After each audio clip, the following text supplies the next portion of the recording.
ఉంచాలి. ఇంకొక దారుణమైన విషయం ఏంటంటే ఆదాయం పడిపోవడంలో ప్రధానమైనటువంటి కారణం ఇవాళ హైడ్రా. ఎందుకు ఈ మాట చెప్తా ఉన్నా అంటే నేను సాధికారికంగా చెప్పగలుగుతా ఉన్నా.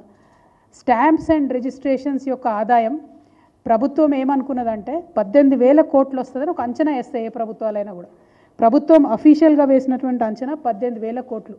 కానీ వీళ్ళు హైడ్రా పేరుతోని సృష్టిస్తున్నటువంటి విధ్వంసంతో ఆ ఆదాయం పడిపోయింది.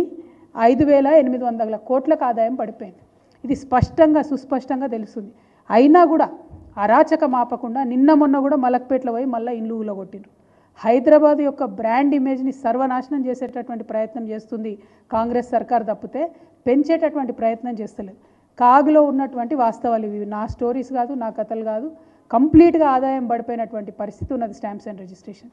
ఏదైతే ముఖ్యమంత్రి గారు కేసీఆర్ గారిని అహంకారం అని ఇంకోటి అన్నారో, మొన్న గుమ్మడి నరసయ్య గారి లాంటి మహోన్నతమైనటువంటి వ్యక్తిత్వం కలిగినటువంటి వ్యక్తికి మీరు అపాయింట్మెంట్ ఇవ్వకుండా గేట్ బయట నిలబెట్టినప్పుడే మీ అహంకారం ఏందో ప్రజలందరికీ తెలిసిపోయింది.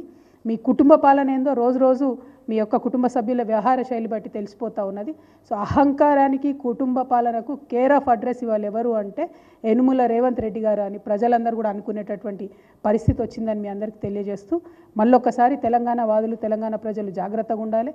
బీజేపీ కాంగ్రెస్ కలిసి బీఆర్ఎస్ మీద కుట్ర చేసి తెలంగాణ హక్కులను కాపాడేటటువంటి ఏకైక పార్టీ మీద దాడి చేసే ప్రయత్నం చేస్తున్నారనే విషయాన్ని మీకు తెలియజేస్తా ఉన్నాను.